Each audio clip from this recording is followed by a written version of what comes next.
Weiß ich noch nicht. Wie spät ist es eigentlich? In ein paar Minuten ist es 9:30. Ich will nicht wissen, wie spät es in ein paar Minuten ist. Wie spät ist es nun?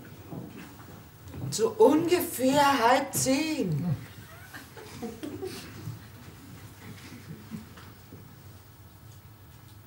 Und wann weißt du das? Was? Ob du noch ein Ei willst? Naja, sicher noch beim Frühstück. Die sind auch nicht mehr das, was sie mal waren, die Eier.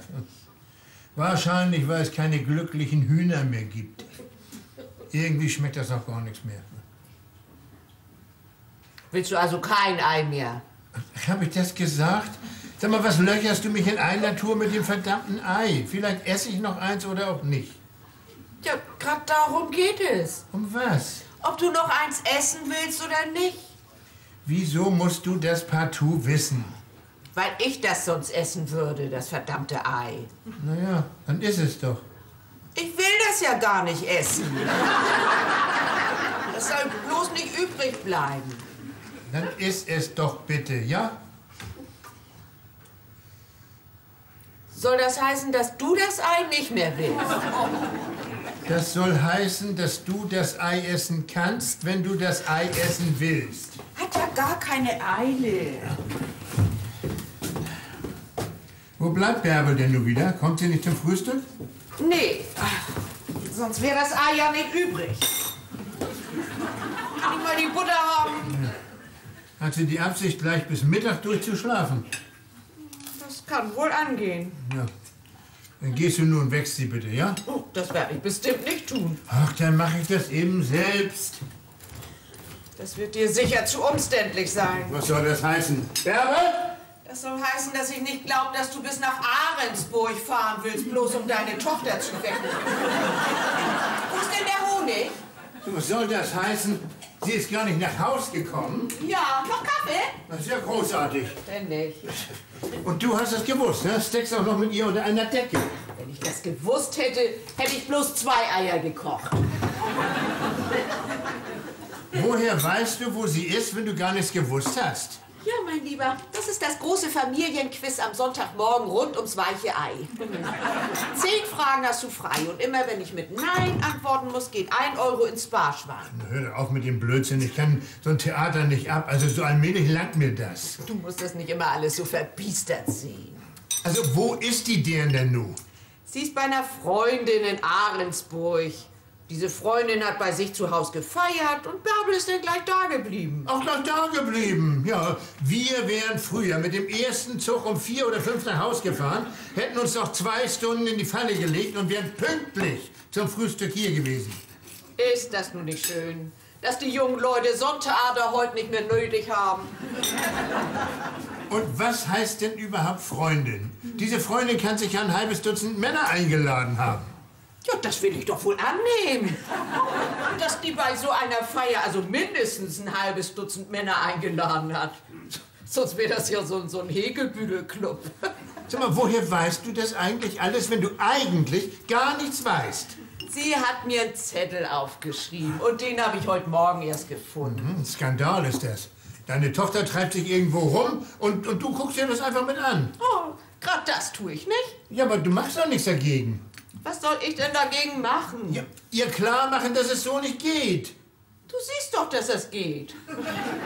Auf jeden Fall kommt mir das nicht nochmal vor. Herrgott, nochmal, ich will das einfach nicht. Ist das so schwer zu begreifen? Ich will nicht, dass die der nachts woanders ist als in ihrem eigenen Bett. Was gibt's denn dazu? Entschuldige, dass ich lachen muss, aber hast du mir nicht neulich von der Tochter von deinem Kollegen erzählt, die eine Woche lang nicht zur Schule gegangen ist, weil sie bei ihrem Freund war? Ja und? Aber zum Mittagessen war sie pünktlich zu Hause. Und abends hat sie pünktlich in ihrem eigenen Bett geschlafen. Ja, was willst du denn damit sagen? Ich will damit sagen, dass du jeden Tag, zu jeder Stunde über die Stränge schlagen kannst. Und dann muss ich dich daran erinnern, dass Bärbel seit einem halben Jahr 18 ist. Ja, und ob ich mich darauf besinnen kann. Die Stereoanlage zu ihrem Geburtstag, die stotter ich heute noch ab. Wir. Was? Wir bezahlen ab. Die Hälfte bezahle ich. Ja, vom Wirtschaftsgeld. Nein, nicht vom Wirtschaftsgeld. Wovon denn sonst? Sag mal, glaubst du immer noch, dass jeder Cent, der hier ausgegeben wird, von dir verdient worden ist? Ja, von wem denn sonst? Ja, ich weiß. Ja, du bist wirklich sehr fleißig und du steuerst auch so ein bisschen was bei. Du machst und tust. Vielen Dank für den Tipp. Wäre mir sonst nicht aufgefallen. Und trotzdem will ich, dass sie der Nacht zu Hause ist. Sie ist volljährig. Nun, aber solange sie ihre Füße unter meinen Tisch steckt.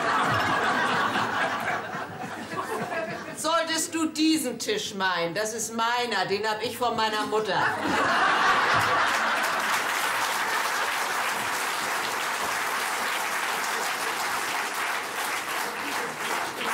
Aber solange sie in meiner Wohnung wohnt, ja? Den Mietvertrag haben wir beide unterschrieben.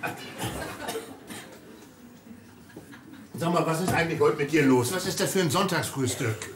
Ein Sonntagsfrühstück zu zweit. Und das könnte sehr gemütlich sein, wenn du hier nicht den Bullaballer spielen würdest. Ach, und was spielst du? Die verständige Mutter oder was? Ich spiel gar nichts. Ich frühstück. Hier scheint es ja nichts auszumachen, dass wir hier alleine sitzen am Sonntag. Nö, macht mir nichts aus. Ich bin gern allein. Was bist du bloß für eine Mutter? Was heißt denn hier Mutter? Bin ich vielleicht bloß eine Mutter? Bin ich nicht auch ein Mensch? Oder eine Frau, oder was? Ja, meine Güte. Jetzt bin ich aber platt, du. Na, ist doch wenigstens mal was.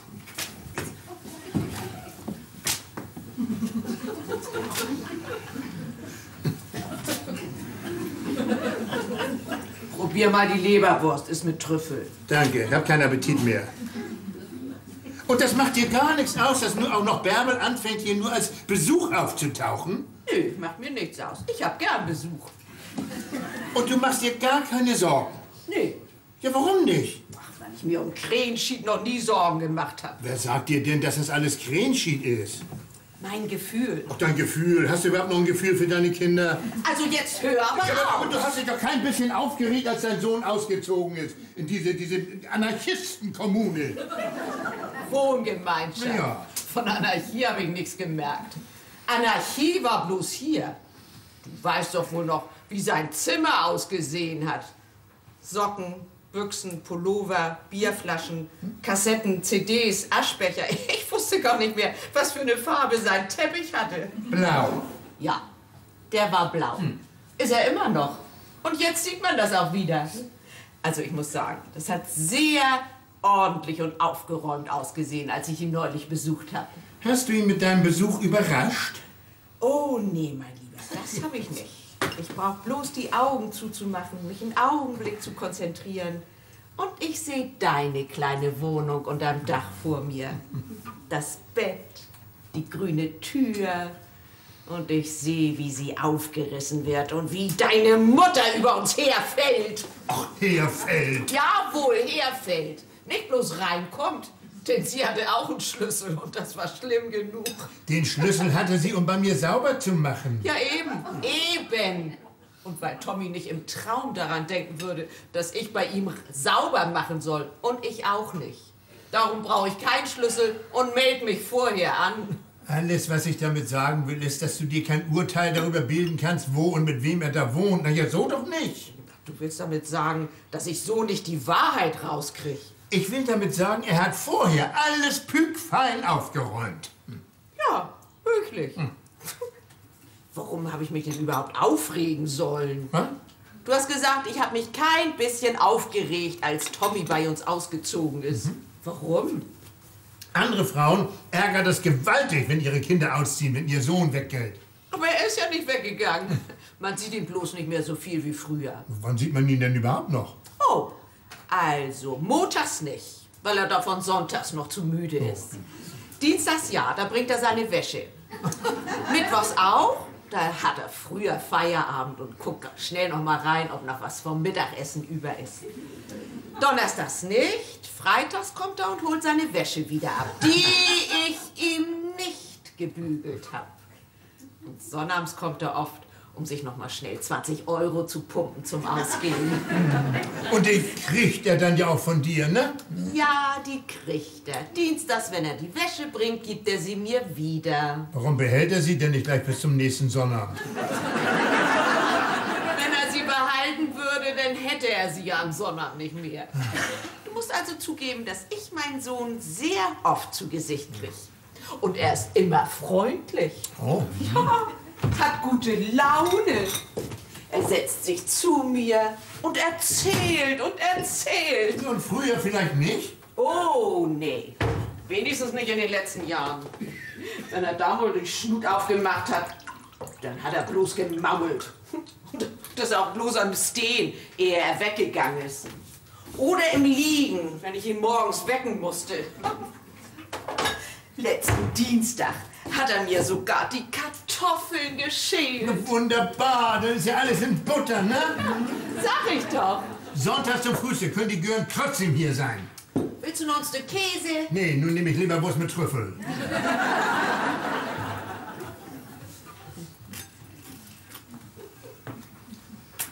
Da zieht man nun 20 Jahre lang die Kinder groß. 23. Und dann sitzt man hier allein am Tisch.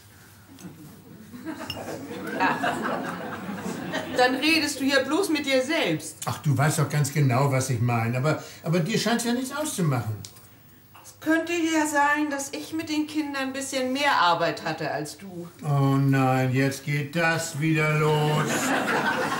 Ab und zu finde ich es wunderbar, hier allein zu frühstücken. Am Sonntagmorgen. Mit meinem Ehemann.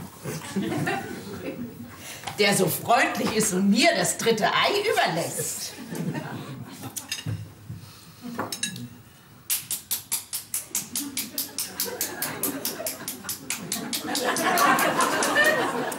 Was hast du denn so vor nach dem Frühstück? Erstmal rasieren, ne? Ja, nach dem Rasieren, nach deinen Kniebeugen, nach dem Kreuzworträtsel aus der Zeitung. Was machst du dann? Eigentlich müsste ich mich mal um die Roststellen am Auto kümmern. Eigentlich musst du dich um deine alte Tante kümmern. Und eigentlich musst du die Blumenkästen deiner Mutter streichen. Hast du ja schon vor einem halben Jahr versprochen. Mein Gott, erinnere mich bloß nicht daran, du. Ich möchte nur gern wissen, was du heute vorhast. Ich bin nicht da.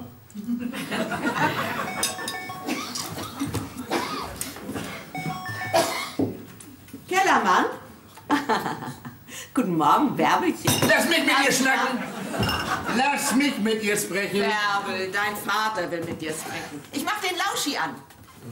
Ja, Bärbel, hier bin ich. Sag mal, warum bist du nicht nach Hause gekommen? Na, du red schon. Ich kann mir doch von hier kein Taxi nehmen, Papa. Und in der ersten U-Bahn, da sind immer so komische Typen drin. Papa, wir fahren jetzt an die Elbe. Ich bin dann erst am Nachmittag wieder zurück. Wollte ich bloß sagen. So, das heißt, du bist auch zum Mittagessen nicht da? Ich sag doch, wir fahren an die Elbe. Wer ist wir? 6 Leute von der Feier, die hier geschlafen haben, kennst du nicht. Komm doch auch an die Elbe, an die Stelle, an der wir letzten Sommer waren. Erinnerst du dich noch? Ja, ja, natürlich, aber... Na, überlegt euch das. Tschüss dann, bis nachher. Ja, tschüss. Halt, stopp! Halt, stopp! Hör mal, das sind doch aber nicht solche Motorradtypen, ne? Ich will nicht, dass du dich da anklammerst wie so ein Hallo. Hallo! Gar nicht mehr da. Na sowas, wo du gerade so schön in Fahrt gekommen bist. Ja, ist doch wahr. Solche Klammeraffen-Rockerbräute da. Das passt mir nicht. Komm mal wieder runter. Sie fahren mit so einem alten Opel. Woher weißt du das denn schon wieder? Ah ja, ich weiß es eben. Na, was ist? Fahren wir auch an die Elbe? Komme ich ja wieder nicht dazu, die Rostplatten da am Ja, Auto. und wieder nicht zu Tante Bertha und wieder nicht zu den Blumenkästen. Zu Tante Bertha können wir auch noch später fahren. Und sag mal, die Blumenkästen, kannst du die nicht mal am Vormittag überwitschern? Vormittags kann ich nicht. Na ja, nachmittags geht ja auch. Na, was ist? Fahren wir? Ich würde gern. Aber was ist mit dem Mittagessen?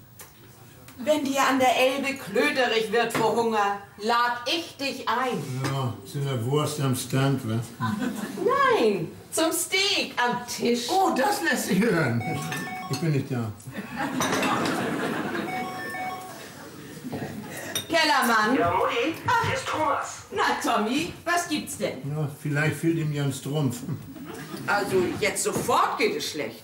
Wir wollten gerade ein bisschen rausfahren. Ja, stell dir vor. Ja, sagen wir so gegen 6, geht das? Ist gut. Also, bis nachher dann. Tschüss. Was wollte er denn? Ich weiß nicht. Hat er was auf dem Herzen? Ja. Du, ich weiß. Ja. Beziehungsprobleme. Habe ich recht? Auch wenn man Beziehungsprobleme zum Lachen findet, kann man trotzdem welche haben. Wo ist denn mein Pullover? Weiß ich nicht. Wieso weißt du das nicht? Weil das nicht mein Pullover ist.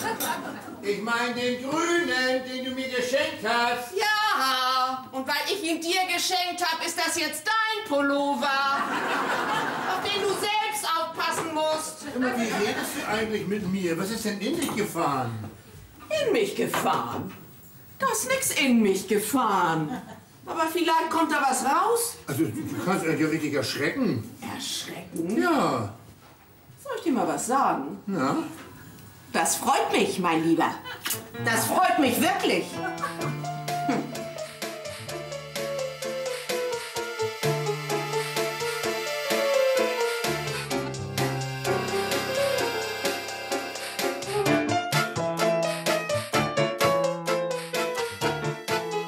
Von der Tochter wieder ziemlich müde, was? Das kann wohl sein. Naja, wird sich ja feststellen lassen.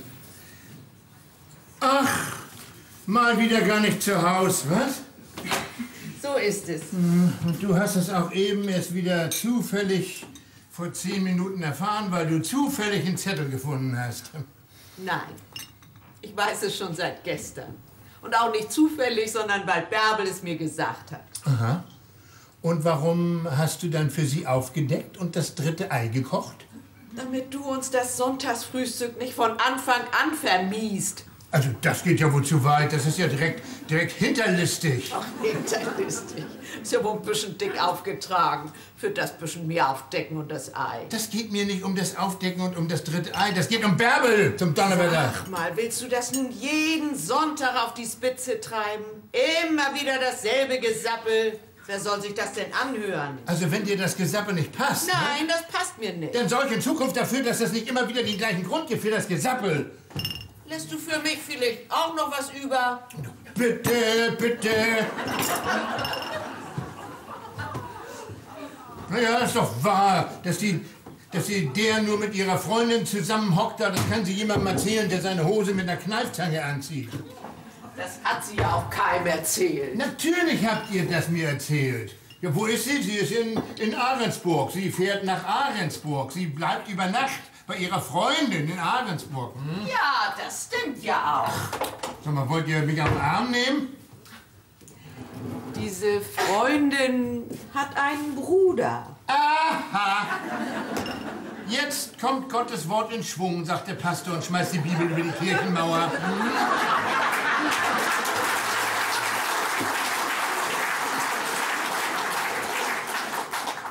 Sie ist 18 und hat einen Freund. Ja, also für mich ist das Frühstück zu Ende. Halt's doch!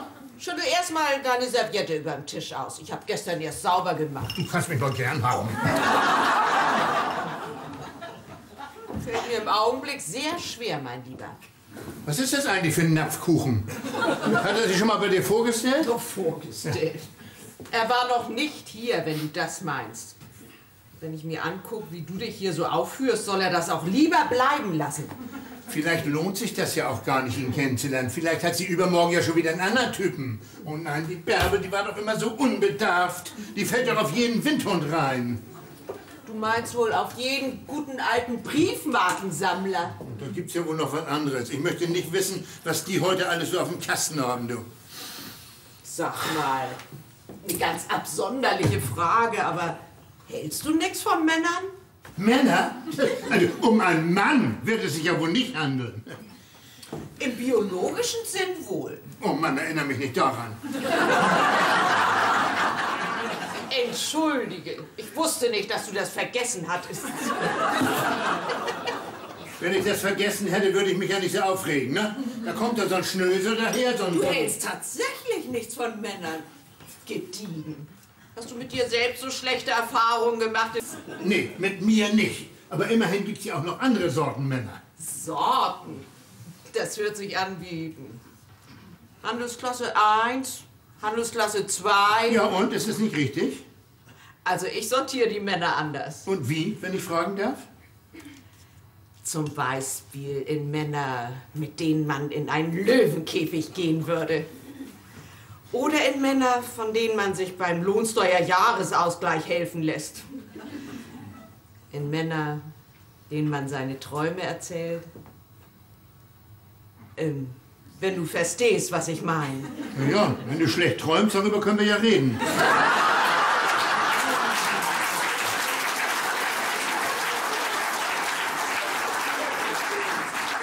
Aber hier, was hältst du denn von diesem Unterschied? Männer, die immer beistehen und Männer, die dich sitzen lassen. Mhm. Hast du noch eine Tasse Kaffee für mich? Also zu den Männern, die Frauen sitzen lassen, gehörst du allerdings nicht. Dann sag das doch, wenn ich den Kaffee machen soll. Ich stehe gerne auf. Ja, jetzt mach ich den Kaffee. Nix da. Jetzt setz dich hin, jetzt mach ich den Kaffee.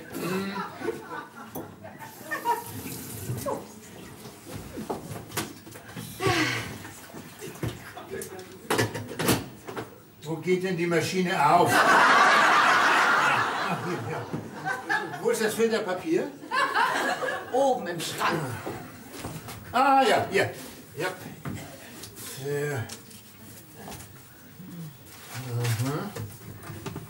Und der Kaffee? Daneben. Na, Da ist kein Kaffee. neben dem Filterpapier. Dann sag das doch. Ach, hier. Ja.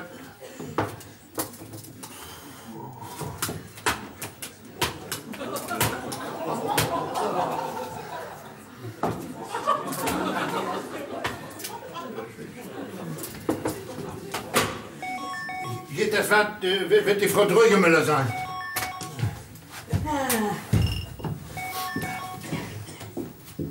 Kellermann? Ja, Hugo. Ja, du störst. Gott, den frag doch nicht erst, wenn du das nicht hören willst. Ja, der ist schon auf und er kommt auch schon. Dein Freund Hugo hat wohl wieder mal zu viel Geld. Na, Huxi! Ja, hier ist alles in Ordnung. Ja, alles in Ordnung. Nee, zugesagt habe ich noch gar nichts. Ich habe gesagt, ich will mal gucken. Ja, eigentlich wollte ich ja mal was hier im Haus machen, ne? Ach, guck mal an. Willst du deine Frau das Bügeleisen reparieren? Das wäre dann aber ein toller Sonntag. Du komm, hab dich nicht so. Ich habe einen besonders guten Tipp bekommen. Oh, denn wäre das teuer. Und Uschi kommt auch mit. Ich habe ihr gesagt, sie soll ihre Freundin ruhig mitbringen.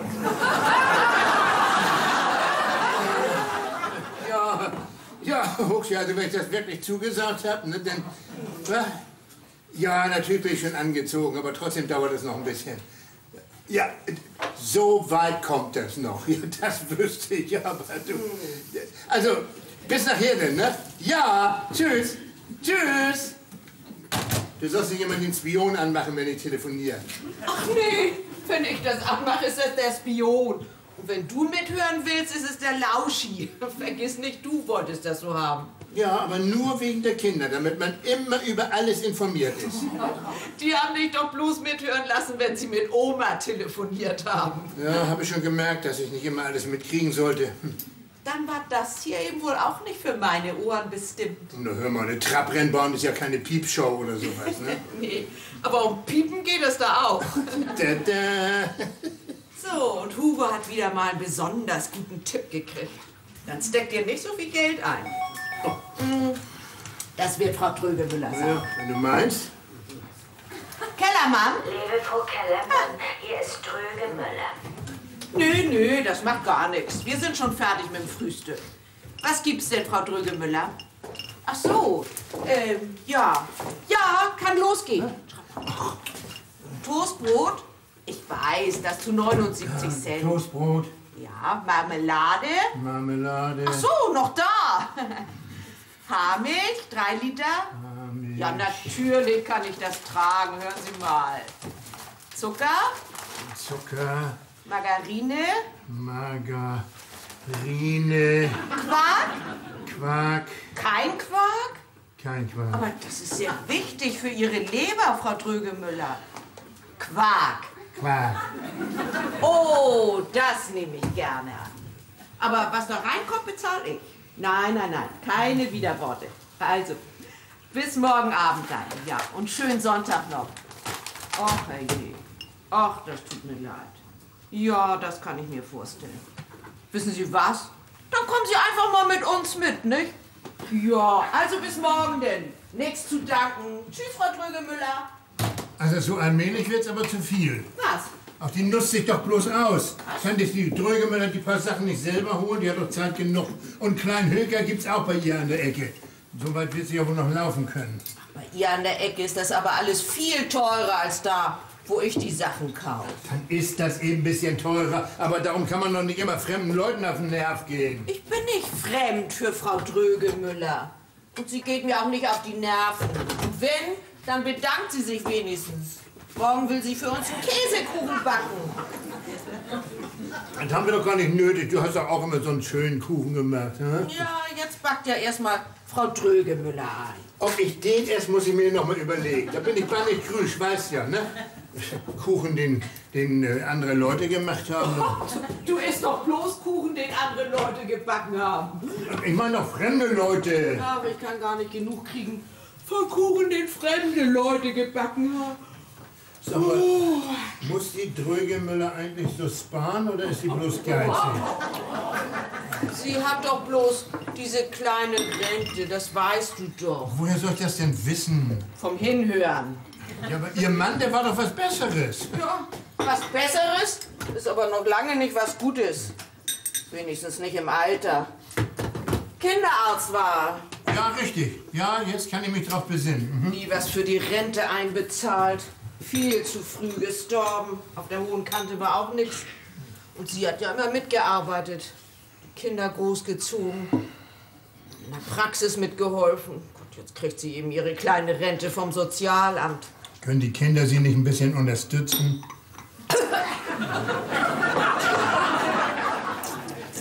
Der Sohn ist doch bei einem Autounfall ums Leben gekommen. Also ich glaube, du wirst alt. Da haben wir doch schon drüber gesprochen. Das kann ja angehen, aber ich kann mir doch nicht alles merken. Und was ist mit der Tochter? Ja, ich weiß, die ist nach Amerika gegangen. Mensch, so alt bist du ja doch noch nicht. Und, kann die ihrer Mutter nicht ein bisschen unter die Arme greifen? Ja, in Amerika wohnen ja auch bloß reiche Leute. Nicht, ja, wenn man da extra rübergeht, muss sich das doch lohnen. Klöterig kann ja das auch zu Hause gehen, weißt du. Ja, was ist denn nun mit der deren?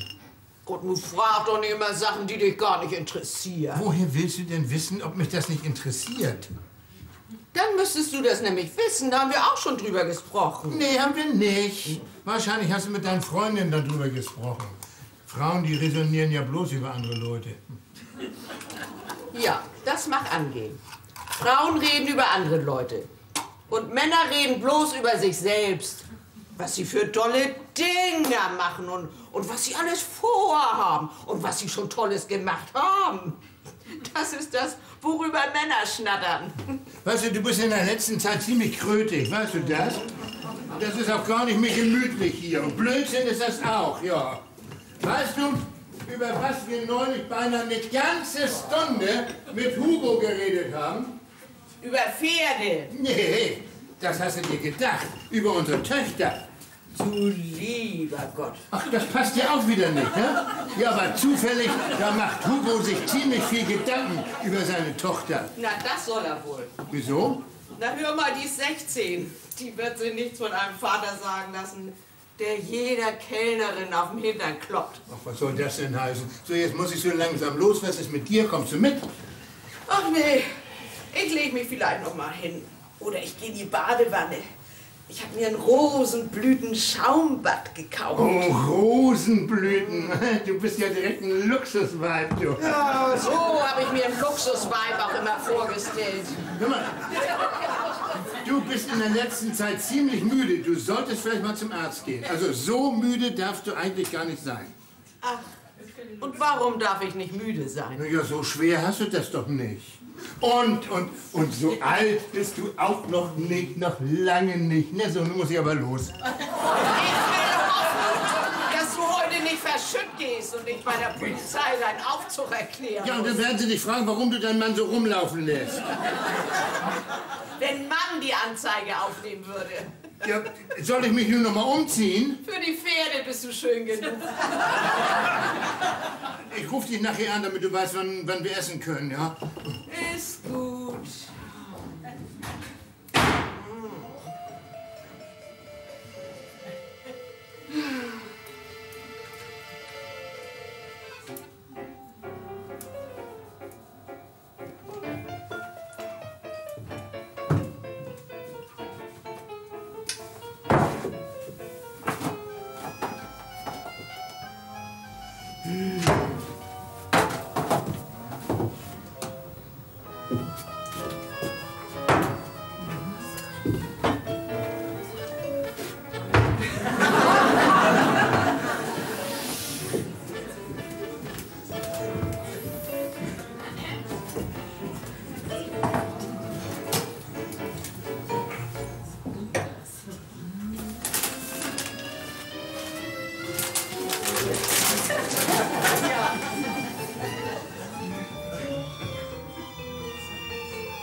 Luxuswein!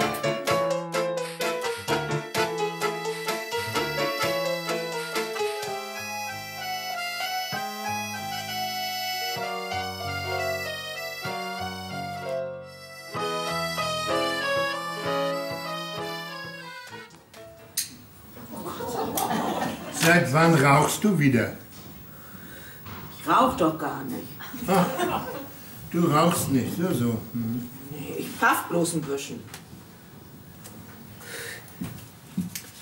Die Schachtel habe ich am Montag gekauft. Hier, guck rein, sind immer noch 2 drin. Und warum machst du das überhaupt?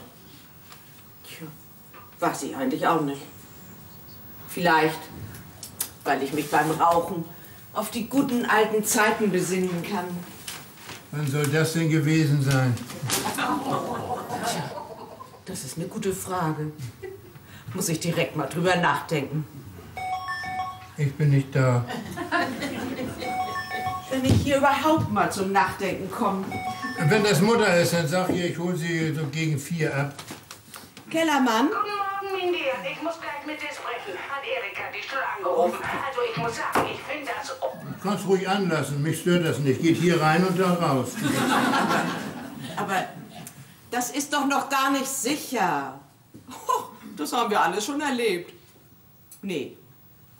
Nein, ich bin nicht deiner Meinung. Aber ich kann doch nichts sagen, wovon ich nicht überzeugt bin. Sag ihr, ich hole sie gegen 4 ab. Also dann sollten wir das lieber aufschieben. Ja, die wollen heute Nachmittag vorbeikommen. Wer? Nee, Mutter, das finde ich nicht gut, wenn du dabei bist. Also, nun mal sinnig. Ich rufe dich nachher wieder an und sag dir Bescheid, ja? Sag ihr, ich hole sie um 4 ab. Ja, so wie ich was Neues weiß. Ja, natürlich. Also, bis nachher dann. Tschüss. Ach, was soll das denn nun? Warum hast du denn nicht gesagt, dass ich sie um Punkt 4 abhole? Weil das noch gar nicht sicher ist, dass du sie abholst. Wieso? Will sie nicht kommen? Sie will wohl, aber das passt vielleicht nicht so gut. Ja, was passt denn da nur wieder nicht? Deine Schwester will doch heute Nachmittag kommen. Naja, kann sie doch. Aber Erika möchte gern allein was mit uns besprechen. Mein Gott, geht's wieder um das liebe Geld oder hat sie was am Herzen? Ja, so ein bisschen was von dütt und dat. Das geht um Silke. Ja, und? Eigentlich um die normalste Sache von der Welt. Sag jetzt nicht, Silke will heiraten. Ja, das auch. Ach, was heißt denn hier auch? Was will sie denn noch? Sie glaubt, sie hat was unter der Schürze.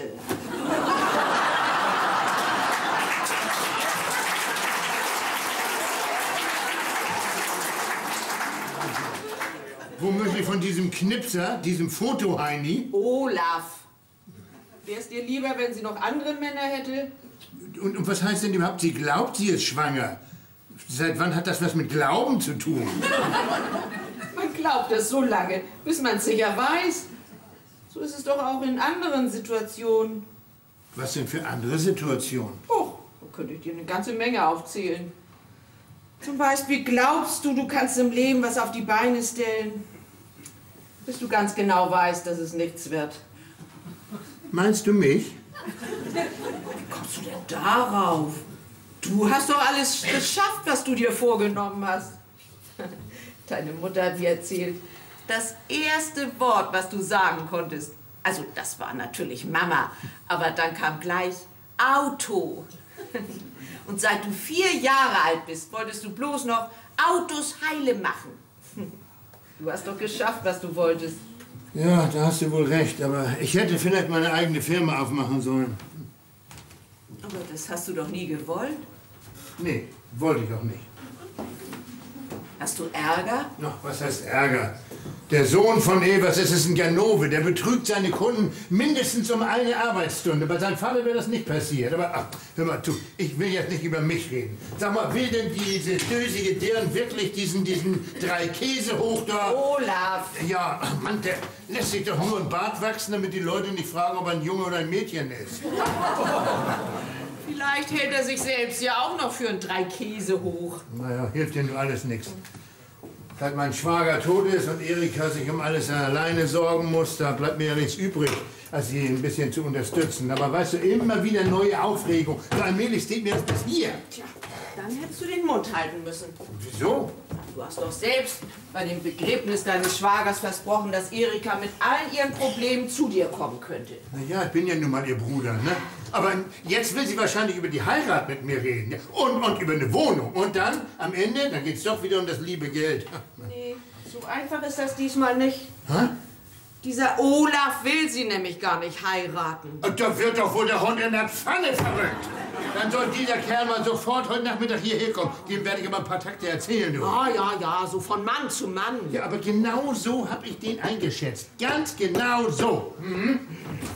Womöglich kommt er noch auf den Trichter, dass das Kind gar nicht von ihm ist. Ne? Aber sowas kriegt man heutzutage ja alles raus. Tja, aber dazu muss es erst mal da sein. Und bis dahin hat er auch geheiratet.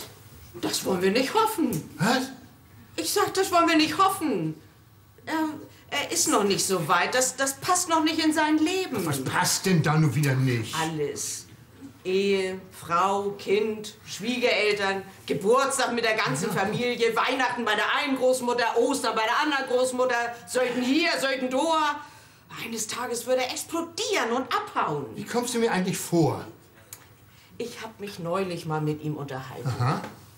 Er hat mir erzählt, dass sie ihn mitnehmen wollen. Nach China. Oh, China, wo? Er soll dabei Ausgrabungen fotografieren.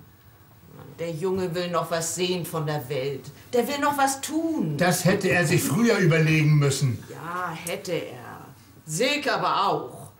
Und wenn man einen Fehler macht, muss man doch nicht gleich den zweiten hinterher machen. Ach, und der zweite Fehler soll nun das Heiraten sein? Genau. Für mich ist das kein Fehler, sondern das, was sich in so einer Situation gehört.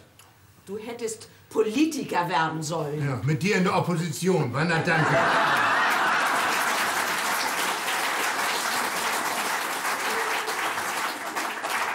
Also noch eine Tasse Kaffee für mich? Ist dir doch noch genug da. Ja. Also, wie soll das denn nun weitergehen, hä? Also, wenn's nach mir geht, macht Silke erstmal ihre Lehre zu Ende. Und dann arbeitet sie erstmal in ihrem Beruf. Darauf kann sie allzeit zurückgreifen. Oh, wenn ich das schon höre, zurückgreifen. Also die Frauen wollen in letzter Zeit immer auf irgendetwas zurückgreifen. Wie sieht Silke das denn? Ich meine, ist sie ziemlich verzweifelt? Das würde ich gar nicht mal sagen. Die macht sich keinen Kopf. Auf jeden Fall kommt es ihr gut zu Pass, dass sie einen Grund hat, ihre Lehre hinzuschmeißen. Sie geht schon seit 3 Tagen nicht mehr hin. Ja, vielleicht ist ihr ja schlecht. Nicht so schlecht, wie ihr noch werden kann. Also wie wollen wir denn nun heute Nachmittag mit Erika darüber reden, wenn jeder von uns was anderes sagt? Ich will, dass sie diesen Olaf heiraten soll und du willst ihr das ausreden. Oh.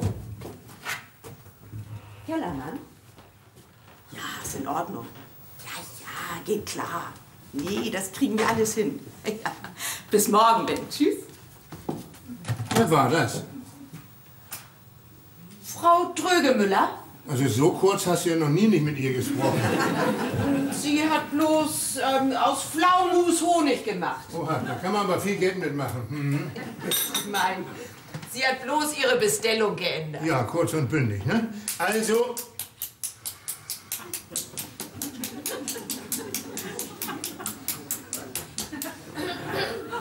Wo waren wir stehen geblieben? Dass Silke nicht heiraten sollte.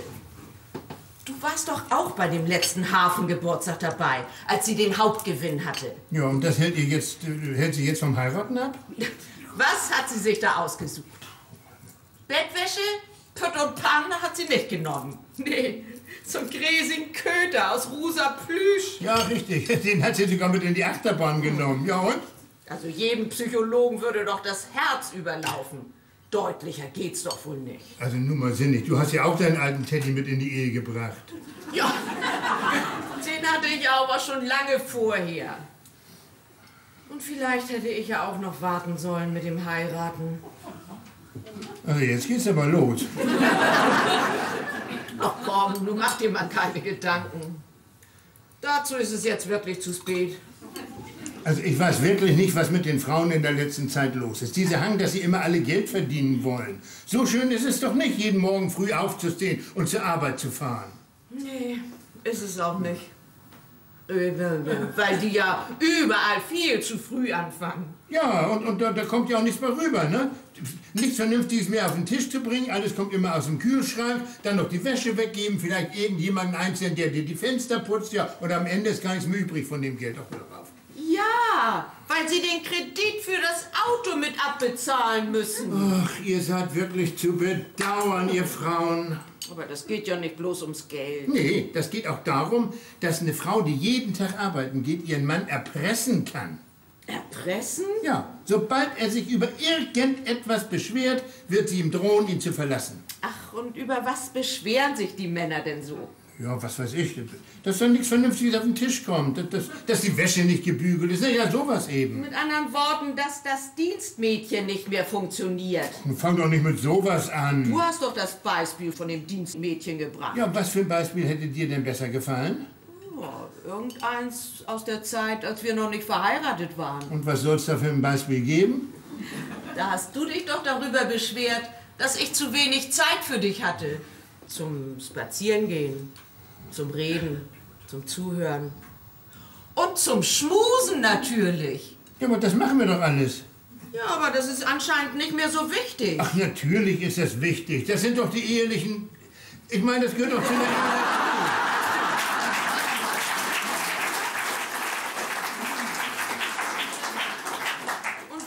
Fällt dir, wenn eine Frau ihren Mann verlässt, bloß ein, dass dann die Wäsche nicht gebügelt ist und nicht genug Frikadellen im Kühlschrank sind? Weil ein Kerl mit so etwas eben nicht so zurechtkommt. Ja, traurig genug. Wieso? Ach, weil da jeder auch alleine mit zurechtkommen könnte.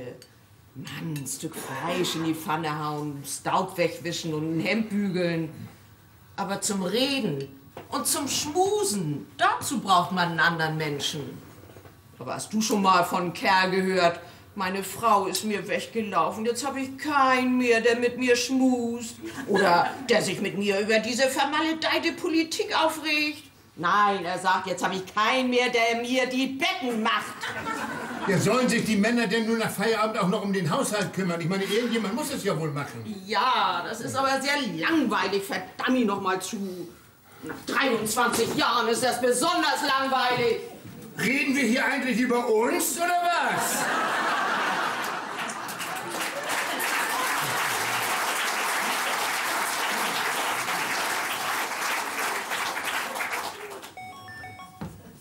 Kellermann. Ja, Kellermann? Ach, Erika, ja. Ja, was machen wir? Ja, was wir machen? Ich glaube, wir streiten uns. Ja, ich habe gerade eben gehört, wie langweilig das alles ist. Mit dem Haushalt und mit den Kindern. Mit den Kindern habe ich nicht gesagt. Mit den Kindern hat sie nicht gesagt. Sie sagt, mit den Kindern hat sie nicht gesagt, aber du kannst ja mal selbst mit ihr reden. Hier, Erika für dich. Nee, lass mal. Du machst das schon ganz gut. Sie sagt, ich mach das ganz gut. Erika sagt, das findet sie gar nicht. Ja, Erika. Ja, Erika, ich hab das schon gehört, das mit Silke. Ich meine ja mal bloß, das bringt nichts, wenn du heute Nachmittag hierher kommst, um mit uns beiden zu snacken. Ja, da bist du bloß noch malleriger im Kopf. Nein, ich werde nicht mit diesem Olaf reden. Ich kann dich da auch nicht zwingen. Erika, ich merke schon, wir kommen nicht auf einen Nenner. Also, hör mal zu, ich glaube, das Beste wird sein, wenn wir uns da gar nicht einmischen in diese ganze Sache. Wir warten einfach ab, was die jungen Leute beschließen. Ja, trösten können wir sie doch später immer noch. Ha? Gut, dann tu, was du nicht lassen kannst, aber ohne mich. Nein, ich werde nicht mit ihm reden. Wie oft soll ich dir dann das noch sagen? Erika, du weißt doch ganz genau, dass ich nicht gern telefoniere. Und ich habe auch nicht gesagt, du sollst hier nicht herkommen. Ich habe nur gesagt, das bringt nichts, mit uns beiden zu reden. Und wieso muss das überhaupt am Sonntag sein?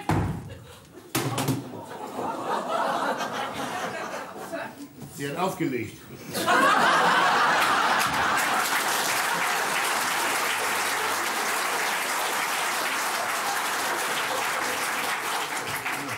Kann ich zumindest mucksch sein. So, jetzt muss ich erstmal hier raus. So. Wo willst du denn hin? Weiß ich noch nicht, aber raus hier, raus! Ich brauche Luft!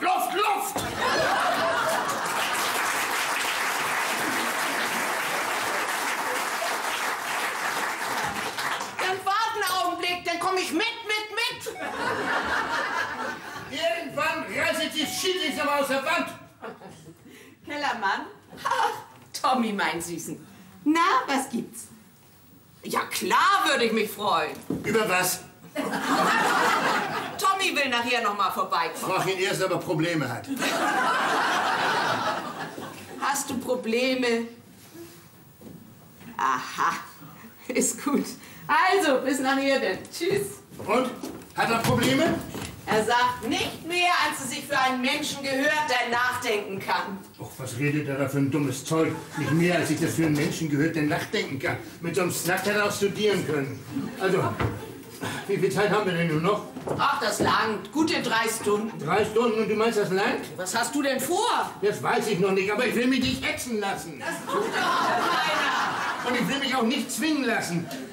Zu nichts und von niemandem und heute schon gar nicht. Und schon gar nicht von diesem Quasselkasten hier.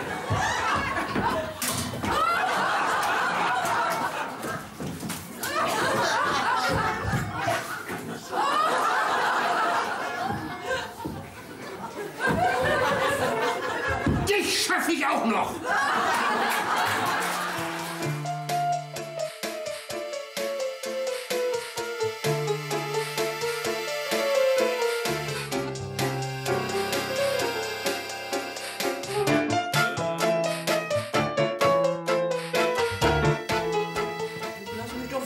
Mitraten. Ja, Augenblick mal.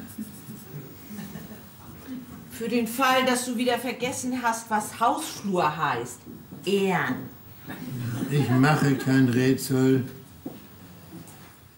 Warum siehst du denn so vergrellt aus? Ich denk nach. Und?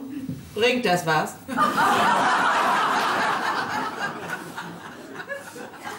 Willst du noch einen Kaffee? Oh ja, gern. Dann koch dir einen. Oh.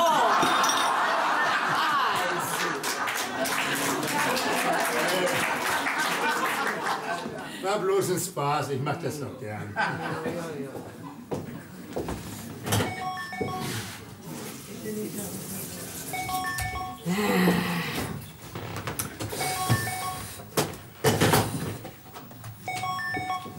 Kellermann?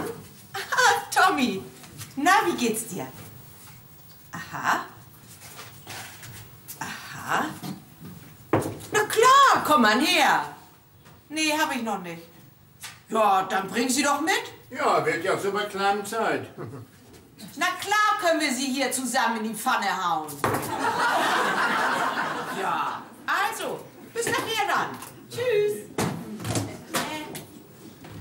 Seit wann mischst du dich denn ein, wenn Tommy Knatsch hat mit seiner Freundin?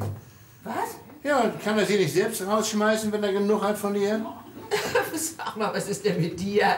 Erstens hat Tommy keinen Knat. Und zum Zweiten kann er Sabine gar nicht rausschmeißen, weil das ihre Wohnung ist. Und wen will er mitbringen, dass ihr ihn zusammen in die Pfanne haut? Also das ist dann doch... Ja. Du hast dich bekleckert. Ja. Ich Komm zieh her. mir erst mal was anderes an. Na, jetzt sagst du mir, was mit Tommy los ist. Er will herkommen. Und er hat mich gefragt, ob ich schon gekocht habe. Und ich hab nee gesagt. Ja, dann mach doch mal Erbsensuppe. Oh, Erbsensuppe. Doch nicht am Sonntag. In der Woche machst du ja auch keine mehr. Dann hat er gesagt, dass er noch 5 Koteletts hat. Und ob er sie mitbringen soll. Ich hab gesagt, das soll er mal tun. Und wir hauen sie hier zusammen in die Pfanne. Ich will hoffen, die sind auch echt. Was ist? Ich sag, ich hoffe, die sind auch echt und nicht wieder so ein Schied aus Maismehl und Soja.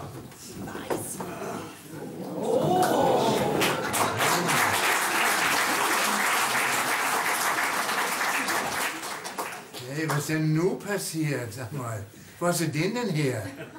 Das ist vielleicht eine Frage. Aus dem Rotkreuzsack habe ich ihn nicht geklaut. Nee, weiß ich. Ich meine ja mal bloß. Hast du dir den gekauft? Ja, hab ich. Ach, hättest doch was sagen können. Dann hätte ich ihn dir doch zum Geburtstag schenken können. Och, zum Geburtstag. Glaubst du, die lassen ihn da im Geschäft ein halbes Jahr hängen, bis du kommst? Nee, aber... Tja, Na, was macht dich an diesem Morgenmantel denn so hiddelig? ach, ich mach gar nichts hiddelig, aber früher haben wir sowas miteinander durchgesprochen.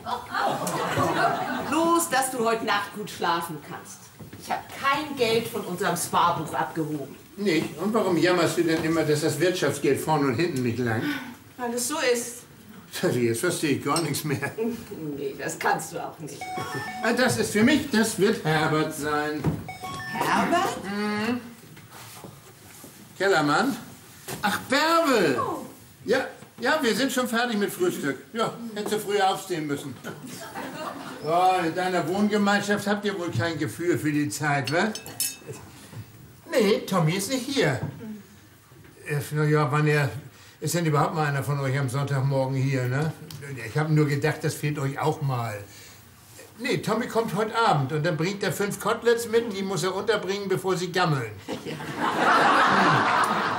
Ja, sicher, ja, ruf ihn doch an, dann wird dich schon abholen. Ja, fein, bis dann, tschüss. Bärbel will mit Tommy zusammenkommen. Och, das ist schön. Dann können die beiden gleich zusammen das Essen machen. Hat doch was Gutes, wenn die Kinder so bei klein groß werden. Ja. Ja, bitte. Also es steht dir wirklich gut, dieser Morgen. Danke. Willst du dich heute noch mit Herbert treffen? Nee, wieso? Weil du auf seinen Anruf wartest. Das hat andere Gründe. Ach so. Du willst da noch nicht drüber reden. Noch nicht. Was ich die ganze Zeit fragen wollte, für wen sind eigentlich die Eimer mit Farbe draußen auf dem Flur? Hat Tommy die hier abgestellt? Nein, die hab ich da abgestellt. Und wozu? Weil ich Bärbels Zimmer streichen will. Nee, will sie wieder zurückkommen? Dann wird sie das doch selbst tun. Ja, aber wozu denn dann dieser Aufstand? Für mich. Und für dich, wenn du so willst. Für dich und für mich, also das verstehe ich nicht. Für mich, weil ich mir ihr Zimmer einrichten will. Und für dich, weil du dann das Schlafzimmer ganz für dich allein hast und dir das so einrichten kannst, wie du das willst. Sag das nochmal.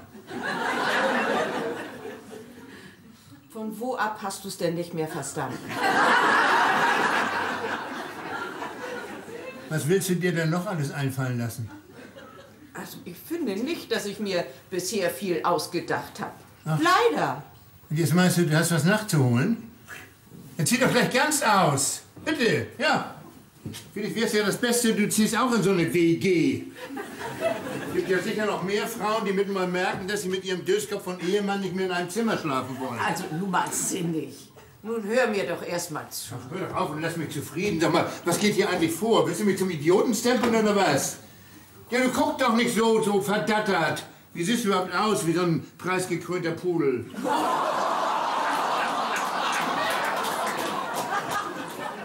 Na endlich, ich habe schon schon gedacht, du merkst das nie. Ja, ich merke das schon. Ich merke mehr, als du glaubst. Ich merke schon lange, dass irgendwas mit dir nicht stimmt. Warum hast du nie was gesagt? Weil ich dachte, dass sich das wieder gibt. Dass sich was wieder gibt. Naja, dass du so obsternat bist, so widerborstig, dass dir alles egal ist. Egal? Ja, dir ist doch nichts mehr wichtig. Was ist mir nicht mehr wichtig? Ich zum Beispiel, ich bin dir nicht mehr wichtig. Wie kommst du denn darauf? Kümmerst dich um nichts mehr. Um was kümmere ich mich nicht mehr? Um mich kümmerst du dich nicht mehr. Du fragst mich nicht mehr, was ich essen will. Das ist dir ganz egal, was ich anziehe. Und hier, dieses Hemd, das hast du schon 2-mal gewaschen, da fehlt immer noch ein Knopf. Du merkst das nicht mal. Also entschuldige mal. Du musst doch wohl merken, wenn dir ein Knopf fehlt. Und wenn dich das nicht stört, warum soll mich das denn stören?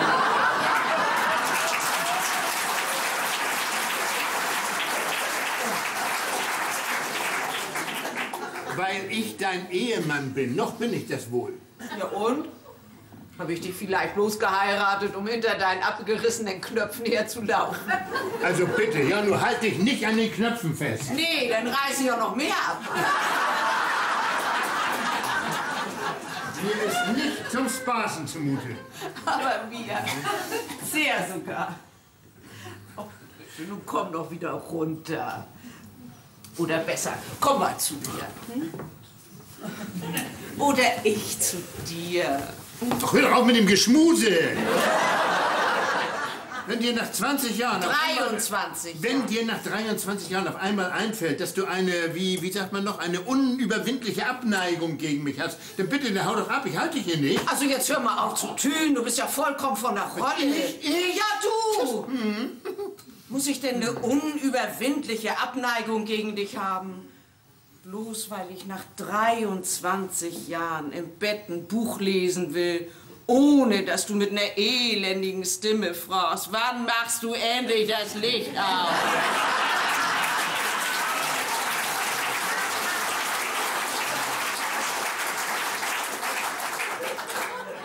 Kann ich nicht mit einem Mann zusammenleben, ohne dass ich jede Nacht von seinem Schnarchen aufwache? Du schnarchst ja selber.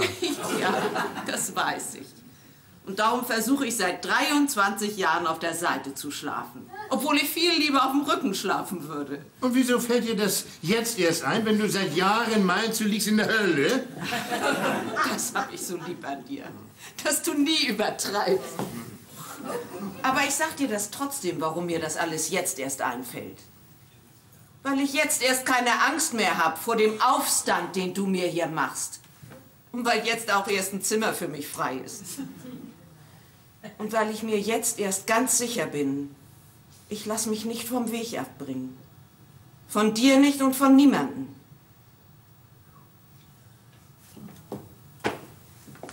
Und was willst du da reinstellen in dein Zimmer? Mal abgesehen von der Hälfte von unserem Ehebett? Vielen Dank für dein Angebot. Aber ich habe mir schon ein neues Bett bestellt. Schön breit, dass man da so drin liegen kann. Aber wenn du mich mal besuchen kommst, kann ich mich auch ein bisschen dünner machen. Soll ich dir mal was sagen? Ich denke gar nicht daran, dieses Bett zu bezahlen. Wir können uns solche Graben gar nicht leisten. Wir müssen sparen. Ich muss nicht sparen. Und du bestimmst auch nicht, für was ich Geld ausgebe. Gut. Gut, ich bestimme nichts mehr. Vielleicht bestimme ich in Zukunft ja sowieso nichts mehr. Ich habe nämlich keine Arbeit mehr. Sag das nochmal.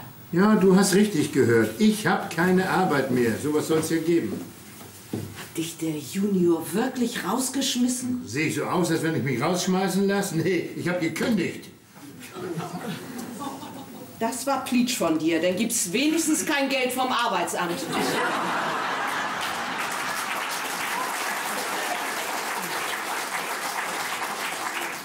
Ich weiß selbst, dass das nicht Plitsch war, aber schön war das. Jetzt kann er mal sehen, wo er bleibt, dieser Verbrecher. Was ist denn passiert? Er hat einem Kunden weisgemacht, dass bei seinem Corsa das Getriebe und der Motor im Eimer sind Und dann hat er ihm einen neuen Wagen verkauft. Und den alten, den hat er nur waschen lassen und hat ihn dann teuer weiterverkauft. Und vorher sollten wir auch noch das Benzin absaugen. Aber nicht mit mir, du. Und wenn mir das mit der Kündigung nicht zuerst eingefallen wäre, hätte ich ihm noch eine mit dem Schraubenschlüssel übergezogen. Ich hatte gerade einen in der Hand, du. Da bist du mit der Kündigung aber auf jeden Fall billiger bei weggekommen. Ach, das hast du gut gemacht. Ich verstehe dich jetzt nicht mehr, Wie wirklich. schön, dass ich dich nach so vielen Ehejahren immer noch wieder überraschen kann. Das mit der Kündigung, das spukt dir schon lange im Kopf rum, ne? Ja. Herbert hat vielleicht einen Tipp für mich. Er will mich nachher noch anrufen. Seit wann hat Herbert denn was mit Autos zu tun? Ach, weißt du, manchmal habe ich gar keine Lust mehr, immer unter anderer Leute Auto zu liegen. Ich glaube, ich mache mal ganz was anderes. Toll. Doll? Also, ich finde das immer toll, wenn es Leute gibt, die den Mut haben, was anderes zu tun. Ja, Mut ist gut. Mut ist gut, ja. Das ist wirklich anständig von dir, Lottchen, dass du da kein Puhai von machst, aber das wird jetzt nicht so einfach werden. Aber auch nicht so schwer, wie du denkst. Ja, das sagst du so. Ja, das sag ich so. Und ich weiß auch, wovon ich rede. Na, dann schieß mal los. Haben wir noch Cognac? Haben wir. Her damit.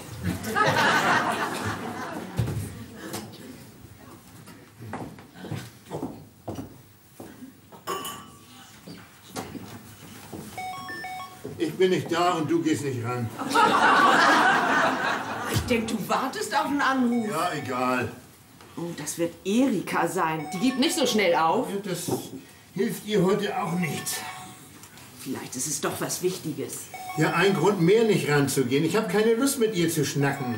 Und außerdem haben wir beide miteinander genug zu tun. Wenn ich da bloß dran denke, wo die uns mit ihrer Silke malerig gemacht hat. Mensch, Mensch, Mensch. Ich habe schon die ganze Zeit auf eine Fehldiagnose getippt. Ja. Aber besser so, als wenn sie wirklich ein Kind gekriegt hätte. Was ist eigentlich mit diesem Olaf? Hat der sich wieder berappelt? Weiß ich nicht. Oh, jetzt hat sie's aufgegeben. Wir haben gewonnen. Auf dich. Auf dich.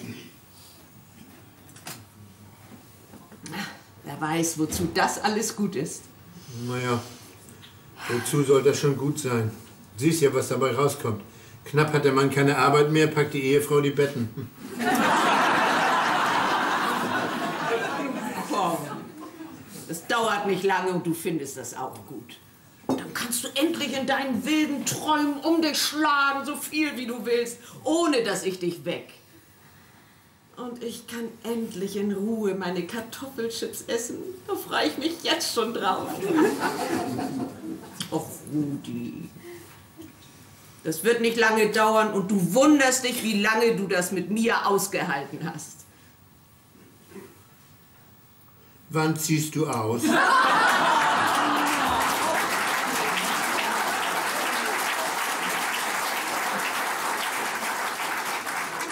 doch nicht aus. Nächste Woche male ich die Wände an und dann können die Möbel kommen. Was denn für Möbel? Naja, das Bett, so ein kleiner Schreibtisch, noch so ein paar andere Sachen, wirst schon sehen. Hast du eigentlich nicht begriffen, was los ist? Ich bin arbeitslos. Du vielleicht, aber ich nicht. Ja, musst du mir ja nicht unter die Nase reiben. Ich weiß, dass eine Hausfrau nie ohne Arbeit ist. Sag mal, ist dir eigentlich nie was aufgefallen? Was ist mir aufgefallen? Naja, dass ich in der letzten Zeit so oft mal müde war zum Beispiel. Und dass ich dich in der letzten Zeit so oft mal zum Essen eingeladen habe. Und dass ich mir einen Morgenrock kaufe, anstatt mir ihn von dir zu wünschen. Ja, und dass du deine Nägel lackierst, das habe ich alles gemerkt. Und ich habe mir auch was dabei gedacht. Was hast du gedacht? Na, was willst du denn nur hören? Dass ich gedacht habe, du hast dir einen Freund zugelegt? Hast du das gedacht? Nein. Was hast du gedacht? Na, ich habe gedacht, das wird sich wohl auch erwischt haben mit dieser Selbstverwirklichung. Die werden dich wohl besappelt haben. Oh, besappelt! Das nicht zum Lachen ist. Ach, also, nur mal raus damit. Was ist denn eigentlich los? Mal kurz und bündig. Also, kurz und bündig. Ich bin schon seit einem Dreivierteljahr in Stellung. Was bist du? Ich habe eine Arbeit. Ich arbeite jeden Tag, von Montag bis Freitag, von 8 bis 2. Nee. Doch. Das ist nicht wahr. Glaubst du, ich mach Spaß? Gibt's vielleicht noch anderes, was du machst seit einem Dreivierteljahr, ohne dass ich da was von weiß? Nicht, dass ich wüsste. Ja, dann denken wir mal nach. Ja, ich denk nach. Und da gibt es doch noch was du nicht weißt. Und geht dann mal raus damit. Seit 9 Monaten überweise ich jeden ersten 500 € auf mein Sparbuch. Ja, aber warum hast du nie mal ein Wort davon gesagt? Guck dich doch an! Was ist denn nun wieder los? An deiner Büchse ist nix. Aber ich hatte einfach keine Lust, mir dein Puhai anzuhören. Immer machst du mir alles kaputt. Puhai. Was und wo arbeitest du denn überhaupt? Im Café Alsterblick in Winterhude. Die hatten da so einen Zettel an der Scheibe, dass sie eine Frau suchen zum Bedienen fürs Frühstück. Da habe ich mich dann gemeldet und das hat geklappt. Und da sagst du, Jung, jeden Vormittag mit so einem Tablett durch die Gegend, mit so einem komischen Ding auf dem Kopf und eine Schürze um, vielleicht noch ein Potterlicker auf dem Moors. Tablett und Schürze, ja, aber nix auf dem Kopf und nix auf dem Moors. Und da bedienst du nur fremde Leute. Genau so ist es. Fremde Leute. Und das bringt dir was? Du glaubst gar nicht, was ich da schon alles erlebt habe. Ja, was man da alles erleben kann. Nicht, gnädige Frau, einmal Erdbeersahne, ein Kaffee, draußen leider nur Kännchen. Toll, was man da erleben kann. Also, Mann. Ja, Kellermann. Ach, Herbert, ja. Du entschuldige, dieser Quasselkasten hier, der bimmelt in einer Tour. Hör mal, ich brauche noch ein bisschen Zeit. Ja, ich muss mir das noch mal alles überlegen. Ja. Ach, ich habe doch schon gesagt, entschuldige bitte, ja. Ich weiß, ja, habe ich gesagt. Ich möchte einfach nichts über das Knie brechen, also nichts für ungut, ha? Ich rufe dich wieder an. Ja, ja, bis dann, tschüss, tschüss.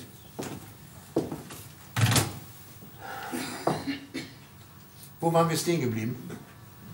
Bei dir, als Kellner im Café Alsterblick. Aber du kannst dir Zeit lassen mit deiner neuen Stelle. Du brauchst wirklich nichts übers Knie zu brechen. Habe ich dann nur so gesagt. Ich will mich da lieber selbst drum kümmern. Weißt du denn schon, was du machen willst? Ganz genau noch nicht, nee. Vielleicht mal einen Reisebus fahren, so Seniorenfahrten, Kaffeefahrten, sowas. Also, keine Angst, ich finde schon was. Ich hab doch gar keine Angst, merkst du das gar nicht? Doch, das merke ich schon, ja. Dich bringt ja wohl gar nichts mehr aus der Ruhe, hm? Da muss schon was anderes passieren, dass mich was aus meiner Ruhe bringt. Du, was verdienst du da eigentlich? Nicht, dass die dich da bloß ausnutzen. Also, mit Trinkgeld komme ich im Monat so ungefähr auf 800 €. Brutto. Netto. Dann kann ich mich ja noch für eine Weile ausruhen. Das sag ich doch. Nee, so weit kommt das noch, dass ich mich von dir aushalten lasse. Ach, dann hast du mich 23 Jahre lang ausgehalten? Na, sagen wir mal so, wir haben uns gegenseitig ausgehalten, oder? Haben wir uns nicht ausgehalten? Haben wir. Ach, mir fällt ein Stein vom Herzen, dass du jetzt endlich Bescheid weißt. Ein ganz neues Lebensgefühl. Das hättest du früher haben können. Nee, hätte ich nicht. Ich musste das erstmal ganz für mich ausprobieren. Hätte ja sein können, dass ich schon nach ein paar Wochen die Nase voll hätte. Das wäre ja auch nicht so schlimm gewesen. Doch, sehr schlimm sogar. Kannst du dir nicht vorstellen, was du dann gesagt hättest? Ach, das habe ich doch gleich gesagt. Oh Gott, was sich so eine Hausfrau unter Arbeit vorstellt. Na, du hast das mal ausprobiert, jetzt hast du auch kein Verlangen mehr nach. Riesig wäre das gewesen. Ja, aber auf der anderen Seite, wenn ich gewusst hätte, dass du jeden Tag 6 Stunden auf den Beinen bist, hätte ich dir ja mal was abnehmen können.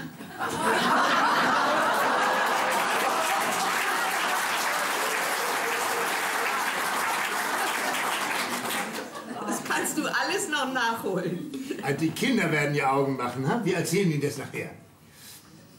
Brauchen wir nicht.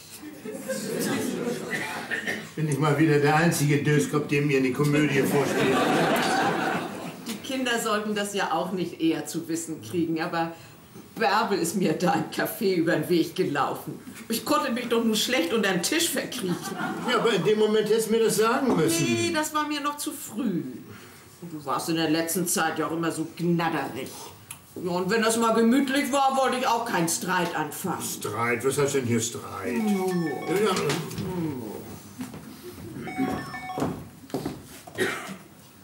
Kellermann? Ach, Tommy! Ja, was? Ja, nee, ist klar. Ja, wenn dir dein Vater nicht genug ist, kannst du auch mit deiner Mutter snacken. Ja. Dein Sohn für dich, wahrscheinlich wieder ein Geheimnis. Na, Tommy, was gibt's? Mutti, ich wollte nur kurz sagen, sie ist einverstanden. Oh, Tommy. Oh, Tommy, das freut mich. Oh, Tommy, ist das schön. Ja, natürlich. Bring sie mit. Und Bärbel holst du auch ab? Oh, Tommy. Tommy, ich freue mich. Ja. Bis nachher dann. Tschüss. Bringt er noch mehr Koteletts oder war das denn...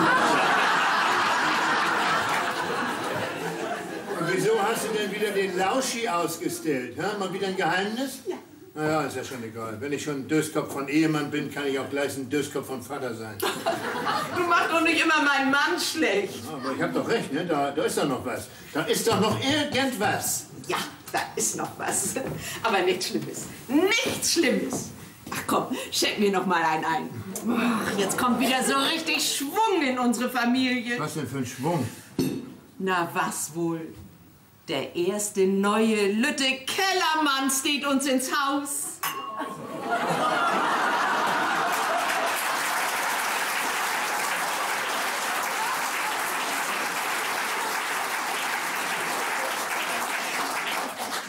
Kellermann? Also Tommy? So ist es. So lustig kann ich ja nicht finden. Wenn da eine von diesen Frauen den Jungen aufs Kreuz gelegt hat. Woher willst du denn wissen, wer oben oder unten gelegen hat? Also so dösig kann der Bengel doch wohl nicht sein. Aber er will doch nur wohl nicht gleich heiraten, ne?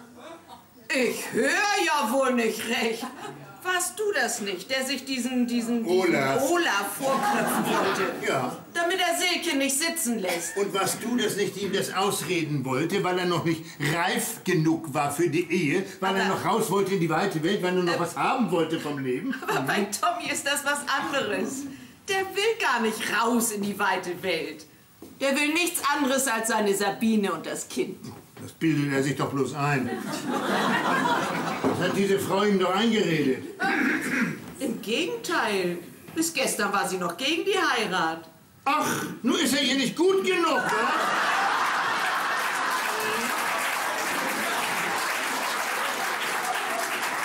Und dann läuft er ihr noch nach. Sie wollte noch nicht heiraten, weil sie mit ihrem Studium noch nicht fertig ist. Sie wollte mit 2 Freundinnen zusammenziehen, die sich um das Kind kümmern sollten. Ja, und warum will Tommy das nicht? Weil er kein unehelicher Vater sein will. Aber das ist doch keine Schande. Nein, das war noch nie eine. Nee, ja also. Sag mal, ist das so schwer zu begreifen? Tommy will Verantwortung übernehmen. Der will gern eine Familie. Und ich kenne diese Frau noch nicht mal. Du hast Tommy ja auch nie besucht. Was studiert die denn überhaupt? Medizin. Die wird Ärztin? Das studiert sie ja noch ewig. Nein, sie ist in einem Jahr fertig. Da muss sie ja älter sein als Tommy. Ja, ein paar Jahre. Ich werd verrückt und will auch noch eine alte Schachtel heiraten.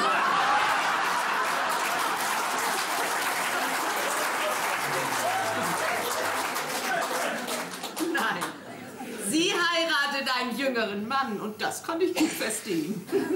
Aber normal ist doch wohl, dass der Mann älter ist als seine Frau. Was ist denn schon normal? Die Zeiten ändern sich. Ja, aber es gibt ja auch gute Gründe dafür, dass der Mann älter ist. Also nun komm ja nicht mit dem Schmus, dass eine Frau schneller verblüht. Ach, das habe ich doch überhaupt nicht gesagt. Ich warne dich bloß. Also, nur noch mal ganz sinnig, ja? Also, Tommy will unbedingt heiraten. Ja, Und Sabine auch. seit gestern. Ja, aber dann gibt sie doch das Studium auf. Natürlich nicht. Und was ist mit dem Kind?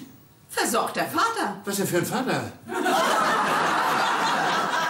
Einen hat das Kind doch bloß. Soll das heißen, Tommy hört auf zu arbeiten? Er hört bloß für eine Weile auf zu arbeiten. Also das wird ja immer besser. Sie wird Ärztin und er wickelt das Kind. Sie steht mitten im Leben und er kümmert sich um das Kleine. Das sind ja schöne Zustände, sind das ja auch noch. Er steht auch mitten im Leben. Und wovon wollen Sie leben? Also das fragst du sie nachher lieber selbst. Da haben sie sicher auch schon drüber nachgedacht. Ich glaube, ich werde alt. Oh, das lass mal lieber bleiben. Ich brauche nun einen Kerl an meiner Seite. Was brauchst du? Ein Kerl, mit dem ich noch was unternehmen kann.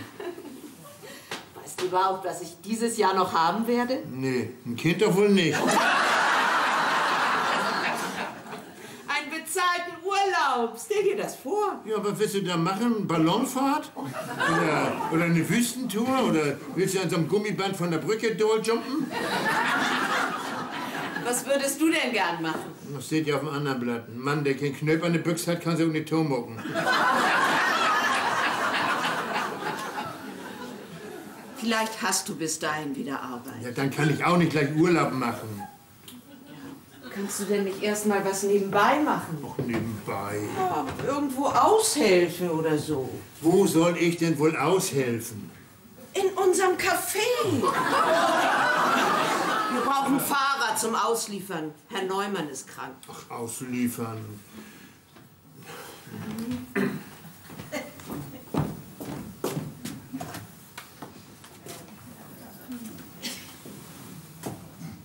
Ja, ich bin das nochmal. Du, sag mal, hast du schon abgesagt? Das ist gut, ja. Ja, ich habe mir das jetzt überlegt. Mhm. Ja.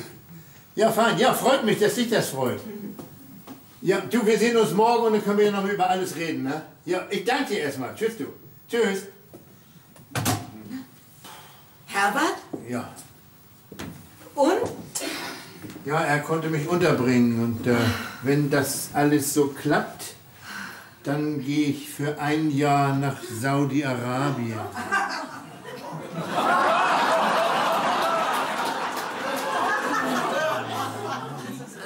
Als was? Naja, ich soll mich da um so einen Fuhrpark kümmern. Und wem gehört der? Deutsche Baufirma in Riyadh, mehr weiß ich auch noch nicht. Aber da gibt's doch sicher noch andere Leute, die sich um diese Stelle reißen. Ja, sicher, aber so wie es aussieht, da hören die auf Herbert. Und wenn ich einverstanden bin, dann kann's losgehen. Und warum jetzt auf einmal? Vorhin hast du doch abgesagt. Ja, hab ich. Und was ist jetzt anders? Gar nichts. Vielleicht sehe ich das nur anders. Was? Ja, mich selbst. Vielleicht stört es mich, dass nur immer die anderen was verändern wollen. Du wirst mir fehlen. Ach, das freut mich, mein Söhne. Ein ganzes Jahr. Was verdienst du da denn überhaupt? Am Ende nutzen die dich noch aus. Nee. Was ich da verdiene, davon haben wir bisher nur träumen können. Und was machen wir mit all dem? Was machst du mit deinem Geld? Also zuerst mal kaufe ich mir so ein großes Bett.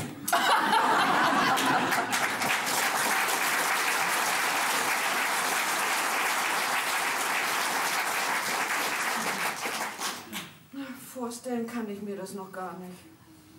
Die ganzen langen Winter, das Frühjahr, den Sommer, den Herbst. Zieht sich lang hin, so ein Jahr. Ja, nun wird man nicht melanklöterig. Ich überlege gerade was. Na, was denn? Neulich haben sie mich gefragt, ob ich nicht den Chef in unserem Café spielen wollte. Und ich habe gesagt, dass das nicht geht, aber jetzt geht das ja eigentlich. Den Chef? Kannst du das denn? Was ich nicht kann, das mache ich mit dem Wuppdich. Ja, eigentlich mache ich das ja nicht anders. Und was hat Großmutter immer gesagt? Was man nicht gelernt hat? Muss man üben. Ja. So, wann wollten die Kinder kommen? So gegen 6? Dann zieh dir was an, wir gehen aus. Was denn? Wohin denn? Auf den Jahrmarkt. Was? Auf dem Jahrmarkt? Ja, du hast doch gesagt, du brauchst jetzt einen Kerl an deiner Seite. Was ist los? Du, und zieh dir was an, womit wir auch Karussell fahren können. Was? Wir beide auf dem Karussell? Yep. So, ich schreibe noch mal einen kleinen Zettel für die Kinder.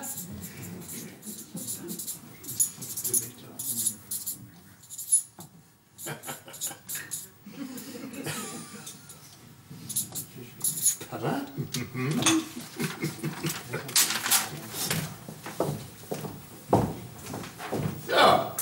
Essen um 6, gekocht.